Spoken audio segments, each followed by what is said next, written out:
Pendidikan adalah salah satu pilar utama dalam pembangunan suatu bangsa. Melalui pendidikan, individu dapat memperoleh pengetahuan, keterampilan, dan juga nilai-nilai yang dibutuhkan dalam berpartisipasi untuk masyarakat. Tetapi nyatanya, kesenjangan pendidikan masih menjadi tantangan serius dalam menciptakan generasi cerdas di Indonesia. Hal ini disebabkan oleh beberapa aspek yang masih belum terpenuhi dalam mewujudkan generasi cerdas Indonesia yang meliputi akses pendidikan yang dalam hal ini jalan menuju sekolah yang masih belum terfasilitasi dengan baik. Lalu, fasilitas penunjang kegiatan belajar mengajar yang masih belum mencapai kata memadai, hingga kualitas pengajaran yang masih di bawah standar. Seperti halnya yang telah dikatakan oleh Direktur Jenderal Guru dan Tenaga Kerja pada bulan Mei tahun 2024 bahwa hanya terdapat 1,6 juta guru yang bersertifikasi sebagai pendidik dari total 3,36 juta guru yang ada di Indonesia.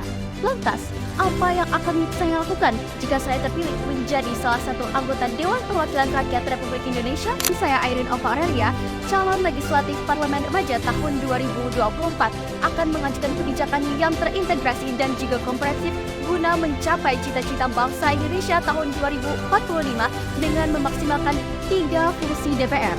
Pertama, pada fungsi legislasi, saya akan berjuang secara optimal dalam mengajukan rancangan baru terkait dengan Undang-Undang Nomor 20 Tahun 2003 tentang Sistem Pendidikan Nasional dengan memuat keadilan dalam bentuk mempersempit atau menghilangkan kesenjangan pada sistem pendidikan nasional, khususnya pada bab, pasal ataupun ayat di undang-undang tersebut. Fungsi DPR yang kedua adalah fungsi anggaran.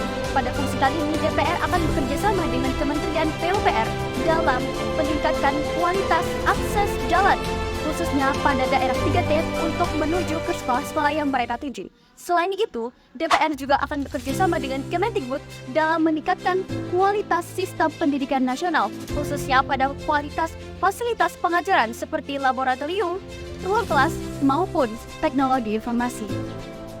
Terdapat 3 aspek yang perlu diawasi oleh seorang legislator sebagai seorang Dewan Perwakilan Rakyat. Yang pertama adalah pengawasan terhadap peraturan perundang-undangan beserta dengan aturan turunannya. Lalu yang kedua adalah pengawasan terhadap alokasi dana terhadap sistem pendidikan nasional. Dan yang ketiga adalah pengawasan terhadap lembaga-lembaga yang terkait, baik itu dari Kemendikbud hingga sekolah-sekolah yang berada di pelosok negeri sekalipun.